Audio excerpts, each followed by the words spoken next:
옛날에 만나야 되는 것을 국가에서 반강제적으로 만나지 말래요. 그리고 이제 우리가 모여서 해야 되는 것을 국가에서 또 반강제적으로 모이지 말래요. 그럼 이제 어떻게 되는 겁니까?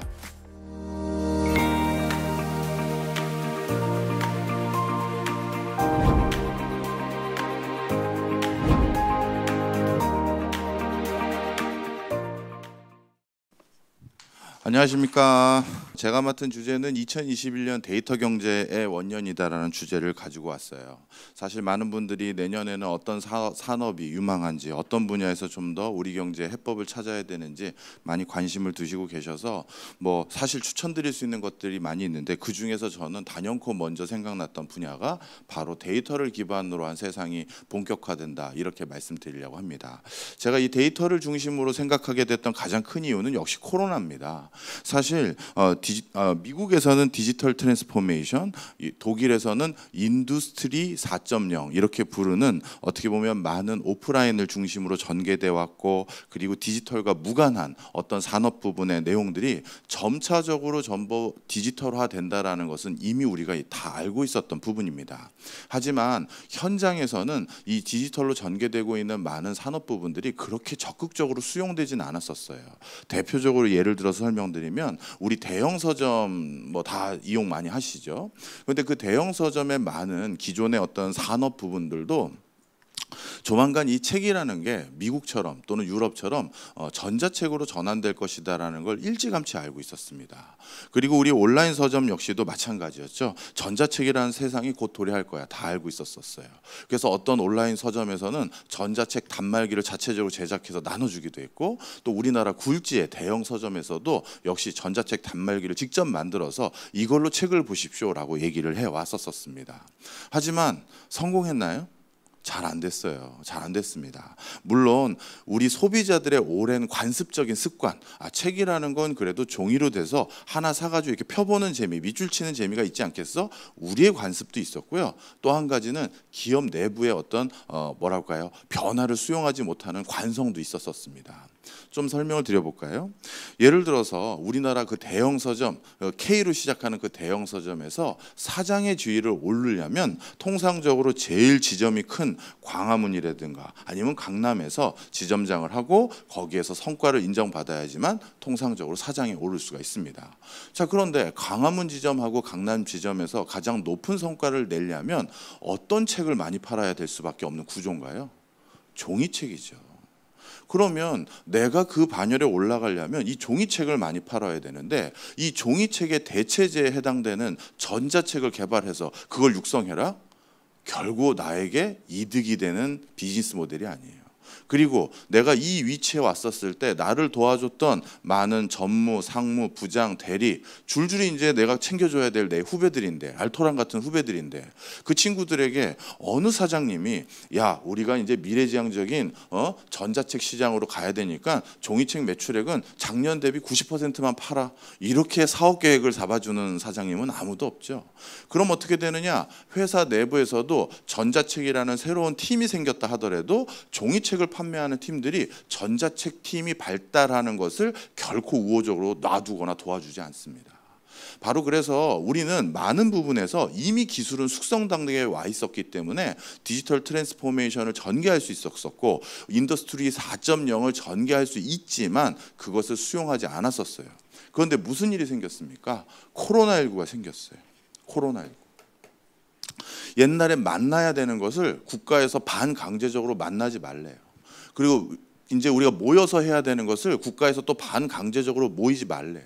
그럼 이제 어떻게 되는 겁니까? 심지어 모이지 말고 온라인상에서 전개하고 집에서 재택근무를 하고 다 같이 직접되지 않아도 그 일을 할 수 있도록 국가가 지원금도 주고 있고 보조금까지 주고 있는 상황입니다. 그래서 코로나19는요, 앞서 제가 말씀드렸던 디지털 트랜스포메이션을 훨씬 더 가속하게 될 수밖에 없는 환경적인 요인으로 다가왔다, 이렇게 보시면 될 것 같아요. 그래서 2020년이 우리가 긍정적인 이유는 아니었지만 결국 산업을 전부 디지털화하는데 아주 중요한 기폭제 역할을 해서 그 가속도는 지금도 발빠르지만 앞으로는 더욱더 빠르게 전개되는 것을 목격하실 수 있습니다. 그 과정에서 우리나라도 뭐 의도한 것은 아니지만 모든 산업군이 디지털화가 되면 어떤 변화가 생기냐면요, 많은 경제 주체들, 많은 기업들이 자신이 어떤 행위를 어디서 했고 얼마만큼 했고 또 앞으로 어떻게 할 것인지에 대한 그 흔적들이 전부 데이터로 남게 될 수밖에 없습니다. 우리가 많은 중소기업 사장님들이 멀리 가가지고 사거리에서 우리 흔히 찌라시라고 부르죠. 전단지 나눠주면서 하나하나 자기 회사나 제품 소개하거나, 아니면 지하철역 입구에서 또 전단지 나눠주면서 하나하나 자기 제품과 회사를 소개하는 거. 그걸 왜 하느냐? 이 중에서 도대체 우리 회사 제품의 고객이 될 수 있는 사람이 누군지를 모르기 때문에 쉽게 얘기해서 샷건 어프로치를 하는 거죠. 그런데 이 데이터 경제가 생기고 나면 싹 바뀌어요. 내 제품을 사줄 고객이 누군지, 관심 있을 사람이 누군지, 그리고 그 사람이 언제쯤 이걸 또 사게 되는지를 저절로 데이터를 통해서 우리가 확인하기 쉬워지는 그런 세상이 됩니다. 따라서 사실 우리가 이미 목격하고 있죠. 여기 계신 분들 저와 똑같이 쿠팡이나 이런 이커머스 많이 이용하시지만 나에게 추천하는 제품들, 내가 이걸 어떻게 관심 있는지를 알고 추천하는지 이미 우리 다 목격하고 있잖아요. 그게 훨씬 팬시하고 정교화된다라고 생각하시면 되겠습니다. 자, 그러면 이렇게 변화되는 디지털 경제 세상, 그리고 데이터를 기반으로 한 세상에서 이 데이터를 정교하게 이용할 줄 모르는 개인 주체 또는 기업들은 당연히 그것을 정교하게 이용하는 기업에 비해서 밀릴 수밖에 없는 판이 생긴다는 겁니다. 그런데 그동안 이 데이터를 우리가 적극적으로 이용하지 못했던 이유들 중에 대부분은요, 개인정보보호법과 기업의 개인 자산이라고 판단됐기 때문에 이것을 아주 범용적으로 개발하거나 이걸 기반으로 한 어떤 비즈니스를 모색하기 어려웠었어요. 그런데 정말 뭐라고 할까요? 어려움 끝에 드디어 올해 마이데이터 기본법이 통과됐고요. 이 법이 통과돼서 지금 현재 제가 알기로는 국내 모든 금융지주 회사가 마이데이터를 기반으로 한 저 사업자를 신청하려고 다 내부에 TF팀을 만들어 놓고 있고, 그리고 엄청난 돈을 들여서 외국계 컨설팅 펌이라든가 저 같은 학자들을 데려다가 어떤 비즈니스 모델을 구축해야 되는지 지금 다 용역이 다 끝났습니다. 사업 신청서만 내려고 준비 중에 있어요. 그래서 지금은 1차적으로 데이터 산업이 금융에만 있는 건 아니지만 1차적으로 이렇게 많은 금융회사들이 모여서 데이터를 모은 다음에 개인의 행적들, 개인의 어떤 기호들, 개인의 취미들, 개인의 컬처 이런 것들을 전부 다 확인할 수 있는 기반이 열렸습니다. 물론 그 과정에서 국가가 저 법을 통과시켰다는 것은 상당 부분 개인정보를 보호할 수 있는 어떤 시스템도 같이 탑재되어 있기 때문에 가능한 것이지 개인정보를 뭐 남발한다는 의미는 아니에요. 자, 그러다 보니까 지금 이제 많은 금융지주 회사들이 가지고 있는 데이터를 바탕으로 데이터를 기반으로 한 별도의 법인을 세웠는데요. 그럼 이것이 금융권에만 한정되어 있을 것이냐? 그렇지 않다라는 것입니다. 그리고 정부 입장에서도 코로나19로 지금 가뜩이나 어려워진 경제 상황을 되살리기 위해서는 내년부터 본격적으로 뭐에 신경을 써야 되냐면 일자리 창출에 신경을 써야 돼요. 그래서 요즘도 정부가 여러 뉴딜 사업을 하겠다라고 해서 환경 뉴딜, 디지털 뉴딜 이런 것들을 많이 얘기하잖아요. 그런데 이미 일자리는 제조업에서는 더 이상 생기지가 않습니다. 여러분들 큰 공장 가보시면 아시겠지만 이제 그 큰 공장에 사람 몇 명 안 일하죠. 전부 설비가 자동화돼 있어서요. 정말 이제 제조업에서는 고용 유발 개수가 얼마 유발되지가 않아요. 그렇다면 결국 이러한 산업적인 변화가 어디로 전이돼야지만 일자리가 대폭 증가하냐 하면 바로 서비스업 부분입니다. 그래서 정부 입장에서도 내년부터 일자리를 본격적으로 창출하는 데 기여하려면 어쩔 수 없이 데이터를 기반으로 한 많은 신규 서비스들을 런칭하는 회사들을 적극 지원하고 독려할 수밖에 없다. 이렇게 보시면 되겠죠. 따라서 금융이라는 것은요, 사실 우리가 어디 이동을 하려고만 해도 돈을 써야 되고요. 교통카드. 그 다음에 어디서 뭔가를 먹더라도 또 돈을 써야 되고, 어디서 누군가를 만나더라도 커피값을 내야 되고요. 어디서 무언가를 하려고 해도 또 또 돈이 듭니다. 바로 이 카드 데이터는 결국 개인들의 많은 행적들을 기반으로 한 신규 서비스를 할 수 있는 원천 소스가 되는 거고요. 그걸 통해서 아마 다양한 사업자들이 이 데이터를 받아다가 난 국민들에게 신재생 에너지를 전달하는 신규 서비스를 해볼래요. 나 국민들에게 어떤 교육과 관련된 새로운 서비스를 해볼래요. 뭐 이런 것들이 창궐하는 게 아마 내년쯤 될 것이다, 이렇게 생각이 듭니다. 그래서 제가 요즘은 이제 신문 칼럼을 경향신문, 한국일보, 그다음에 전자신문에 기고를 했었고, 한 3, 4년 전에는 한국경제신문하고 중앙일보하고 몇 군데 이렇게 기고를 했었는데요. 그럴 때마다 간간히 제가 중요성을 알려드리려고 주제를 던졌던 주제가 뭐냐면 21세기의 최후의 승자는 데이터를 많이 모은 사람들이 될 수밖에 없다라고 제가 말씀을 드렸었어요. 자, 왜 그런지 한번 제 개인 소회를 가지고 말씀드려 보겠습니다. 제가 예전에 이제 국책연구기관에서 일을 했었을 때 연구를 하는데, 매년 시계열적으로 업데이트를 하기 위해서 우리 사람들의 소비 행태를 비교하기 위해서 우리나라 굴지의 카드 회사로부터 우리나라 사람들의 표본 샘플로부터 카드 사용 내역이 어떻게 변화되는지의 데이터를 사서 통계를 분석한 적이 있습니다. 첫 해년도에 제가 그 데이터를 사오기 위해서 근처음에 5천만 원 정도 준 것 같아요. 그러고 났더니 한 3년 지냈더니만 이 회사가 데이터 가격을 올리더라고요. 네. 왜? 이제 저는 그 회사에게 슬슬 끌려다닐 수밖에 없어요. 왜? 그동안 저는 그 회사가 준 데이터를 바탕으로 시계열 분석을 다 했는데, 만약에 그 회사가 아니라 다른 신용카드 회사의 데이터를 받는 순간 저는 3년치 과거 했던 것들을 다 갈아엎고 그거부터 다시 해서 시계열을 연속적으로 그려야 되겠죠. 그럼 제 일이 엄청난 과부하가 되는 거예요. 그래서 저는 어쩔 수 없이 제 연구소의 회사 윗분을 찾아가서 이 회사가 금액을 올렸는데 이 회사 데이터가 꼭 필요하다. 저 회사에게 그 돈을 줄 수 있도록 허락을 받아서 그 회사가 원하는 돈을 또 줄 수밖에 없었어요. 그리고 제가 대학으로 이직하기 전에 마지막에도 그 회사의 데이터가 필요해서 또 연락을 했는데 가격을 이제는 2배를 올렸습니다. 네. 이제는 데이터를 기반으로 모든 의사결정이 일어나고 모든 행적을 해야 되기 때문에 그 데이터를 얻지 못하면 저는 꼼짝달싹 못하는 상황이 더더욱 많이 생긴다는 것이죠. 그래서 21세기부터 어떤 회사들이 데이터가 저절로 몰려가는 상황을 연출했는지를 많이 보셔야 돼요. 그런 회사들이 제2의 카카오가 되는 거고, 제2의 네이버가 되는 거고, 제2의 요즘 뭐 IPO에서 대박난 회사 뭐 있을까요? SK바이오팜이라고 해야 될까요? 그런 주목할 회사가 된다, 이렇게 말씀드립니다. 자, 그런데 내년에는 이게 온라인에서 전개됐던 분이 오프라인으로 상당 부분 완벽하게 전개되진 않을 겁니다. 우리가 새로운 시장이 열렸을 때 그걸 학습하고 받아들이는데 적지 않은 시간 소요가 걸려요.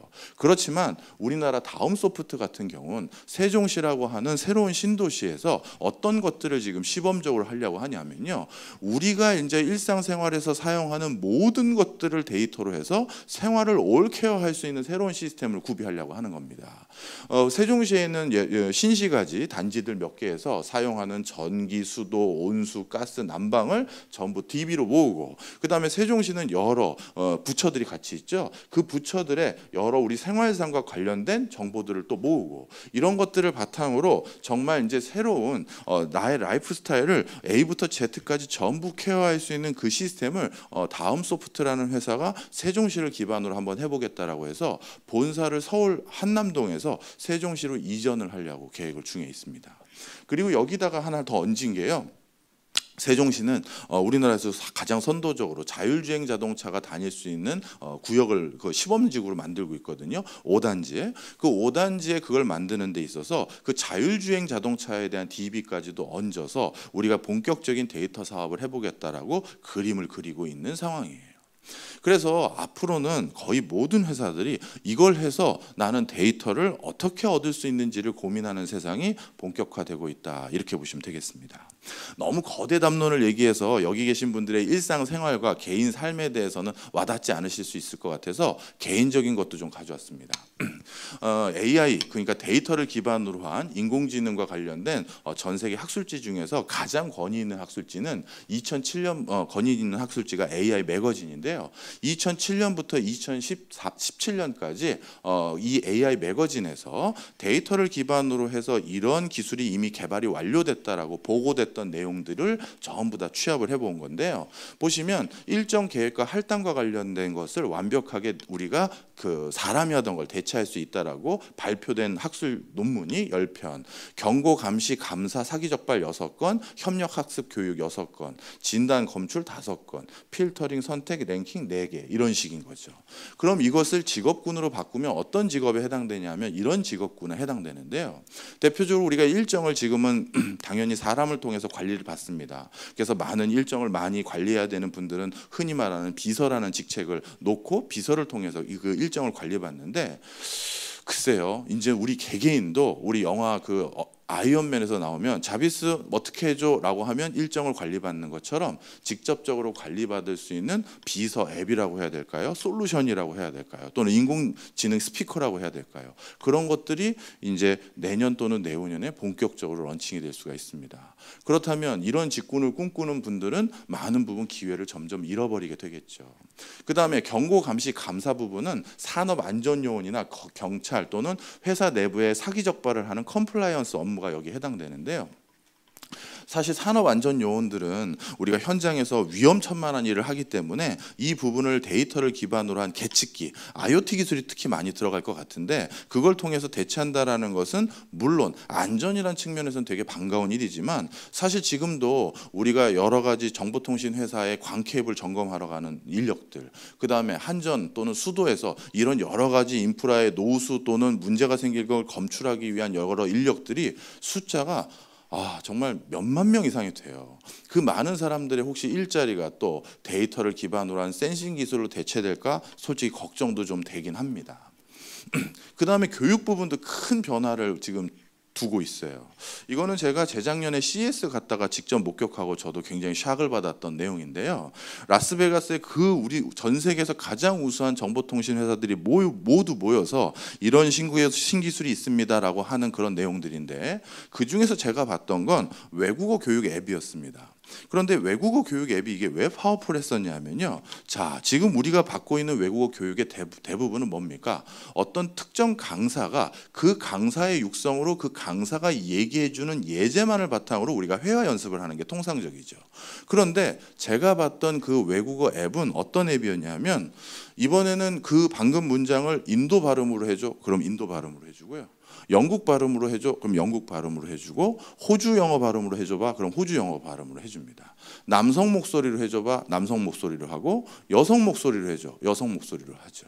그리고 유사한 문장 2-3개만 더 해줘 하면 2-3개 더 해주는 거예요. 한 개인이 구현하는 그 발음과 그 뉘앙스와 그리고 그 사람의 목소리에만 너무 익숙해지면 우리가 회화 공부가 잘 안 되겠죠. 실제 전 세계에서 사용하는 영어는 미국식 영어가 아니라 그냥 글로벌리 유통되는 영어들이 따로 있는데, 그런 것들을 실시간적으로 제공하는 그 앱을 보면서 외국어 강사라는 직업도 정말 얼마나 버틸까라는 생각도 하게 됐습니다. 그 과정에서 당연히 제가 발음하면 그 발음 내용을 음성학적으로 분석해서 어떤 곳에 억양이 안 좋다든가 어떤 유사한 문장을 얘한테 계속 보내줘야 걔가 그 발음을 익히겠구나라고 생각을 해서 다시 어떤 반복해서 저에게 다른 문장을 푸시해서 주더라고요. 자, 이런 상황이라는 거고요. 그 다음에 이제 가장 크게 우려되고 있고 지금 뭐랄까요, 노심초사하고 있는 직업군은 전문직입니다. 변호사, 의사, 약사, 간평사, 회계사. 이들 직업들은 그동안은 어떻게 분류될 수 있는 그 직업이라고 보시면 되냐면, 굉장히 복잡 다단하지만 루틴한 일이에요. 그렇죠. 임상적으로 열이 나고 어디가 어떻다고, 그럼 감기나 뭐나 이런 게 있는데 2차적으로 어떤 징후까지 확인하면 최종 확증으로 감기세요 이렇게 얘기하는 거잖아요. 패턴이 있는 거지만 그 패턴이 워낙 복잡다기한 시그널을 바탕으로 판단을 해야 되기 때문에 고도의 숙려 기간이 있었던, 많은 교육을 받았던 사람들만 할 수 있었던 직업으로 분류했었습니다. 그래서 이런 직업들을 우리가 사자 직업이라고 해서 많이 부러워했었죠. 하지만 이제 데이터들을 바탕으로 이런 것들을 누가 대신할 수 있다? 어떤 솔루션이 대신할 수 있기 때문에 지금 전 세계적으로 가장 크게 그 위상이 흔들릴 곳을 이 의사, 변호사, 약사, 간평사 이쪽 지역들을 꼽고 있다, 이렇게 보시면 될 것 같아요. 대표적으로 그래서 내년부터 몇 개 병원도 이 분야의 신규 사업을 지금 모색 중에 있는데요. 그동안에는 이 병원들과 그 다음에 직접적으로 환자들이 직접 만났지만 이제는 좀 바뀝니다. 많은 제약회사라든가 의료기기, 보험회사, 식품회사들과 병원들이 중간에 많은 임상적인 기록들을 담은 데이터들을 바이오 AI 진료센터, 데이터 센터에 모으게 되고, 되고요. 이 데이터를 처리하는 전문 엔지니어들은 또 의사가 아니라 IT 기술자가 되겠죠. 이걸 바탕으로 이제 예방의학이라든가 맞춤형 의학이라든가 아니면 헬스케어라든가 이런 것들에 대한 다양한 사업이 전개할 가능성이 높고요. 그래서 지금의 의료 체계는 이렇게 바뀔 것이라는 게 거의 전 세계적인 이 분야 학자의 컨센서스입니다. 지금은 환자가 뭔가 몸에 이상 징후가 있으면 병원에 가서 진단을 받고 그래서 어떤 병이세요? 라고 하면 치료를 받습니다. 그리고 사후 관리를 받는 게 지금의 체계죠. 하지만 본격적으로 이 친구 신용카드 결제 내역을 보니까 맨날 탄산음료만 사 먹고 이 친구 딱 신용카드 결제 내역을 봤더니 운동과 관련된 지출은 아무것도 없고 맨날 앉아서 하는 PC방 결제 나와 있지 저처럼요. 그 다음에 뭐 하고 이런 것들만 잔뜩 있다 보면 어떻게 된다? 운동 부족에 고칼로리 뭐에 이런 게 다 증상이 나온단 말이에요. 그렇다면 그런 걸 바탕으로 이제 사전 예측 예방 진단을 하는 것이죠. 이런 거는 꼭 병원에서 할 필요가 없을 수 있어요. 바이오 전문 데이터 회사가 그런 것들을 케어해 줄 수 있을 거고요. 그런 사람들을 케어해 주는 그 환자 그 대상의 신분은 이제 뭔가 몸이 이상한 환자가 아니라 멀쩡한 사람이 소비자가 되는 겁니다. 훨씬 시장이 커지는 거예요. 아팠을 때 병원을 가는 게 아니라 멀쩡한 사람들이 상시 서비스를 받는 거니까요. 이렇게 되고 나면 어떻게 된다? 제약뿐만 아니라 이제 멀쩡하니까 의료기기라든가 이런 걸로 내 몸을 잘 관리해야 되는 시스템이 되고 그걸 관리하는 과정에서 보험회사도 다른 상품들이 만들어지게 될 수밖에 없을 겁니다. 바로 판이 바뀌는 거예요. 완전히 판이 바뀌는 거예요. 그래서 이런 판을 잘 만들면 우리는 보험회사에서 새로운 팀들이 구축되거나 또 다른 형태의 보험회사도 생길 수가 있다라는 겁니다. 자, 지금 여기 보이시는 이 로고들은 전 세계에서 데이터를 기반으로 한 로펌들입니다. 데이터를 기반으로 한 로펌들이에요. 그러니까 변호사가 아니라 엔지니어가 변호업을 하는 건데요. 어떤 서비스들을 하냐면 온라인 법률 서비스, 그다음에 지식재산 상표 관련 소프트웨어, 그다음에 인공지능이 법률을 상담해 주는 거, 내가 누군가랑 소송을 한다면 과연 위자료를 얼마나 받을 수 있는지를 계산해 주는 인공지능이나 데이터, 그다음에 변호사를 검색하는 이런 데이터들, 이런 새로운 비즈니스들이 연결되고 있다라는 겁니다. 여기 그 중에 하나만 쉬운 걸 하고 데이터 시대가 열린다는 화두를 마무리해 보면요. 여기 계신 분들 아마 뭔가 소송을 해야 된다라고 하면 변호사부터 선임해야 되잖아요. 그럼 변호사 선임할 때 어떻게 하세요? 근처에 아는 사람에게 괜찮은 변호사 있어? 물어보죠. 그리고 그 사람이 누구 괜찮아라고 하면 한 두어 사람 만나보고 그 중에서 셀렉션을 합니다. 그러면 그게 내 소송의 진짜 베스트 오브 베스트 정답이었을까요? 아니죠. 당연히 아닙니다. 그래서 바로 이 문제를 해결하기 위해서 미국에 있는 변호사 검색 회사라는 곳은 어떻게 했느냐? 지난 10년간 거의 시중에서 활동하고 있는 거의 대부분의 변호사들의 승소율과 승패율들을 전부 다 데이터를 분석했고요. 그래서 지금 이 사람이 의뢰하고자, 그러니까 텍스트로 남겼겠죠. 어떤 소송이라고. 그거와 가장 유사한 소송에서 가장 높은 성과를 냈던 변호사를 추천을 해줍니다. 이랬을 때 나의 승소율이 훨씬 높아지겠죠. 그리고 이것도 굉장히 새로운 비즈니스로 적지 않은 시장 규모를 창출할 거고요. 자, 그동안 이걸 못했어요. 왜? 데이터는 개인정보니까. 그런데 그걸 풀었습니다. 정부가. 그리고 이제 사람들이 변호사 사무실에 직접 만나러 가도 사실 이제 변호사님들도 껄끄러워해요. 코로나 때문에. 그러니 온라인에서 상담 받으시죠. 이게 아주 서로 보편적으로 바뀌었습니다. 내년부터는 그래서 데이터 경제의 원년이자 디지털 인공지능 기술의 원년이 될 것이다. 거기서 변화가 촉발될 것이다. 이렇게 말씀드립니다. 예, 감사합니다.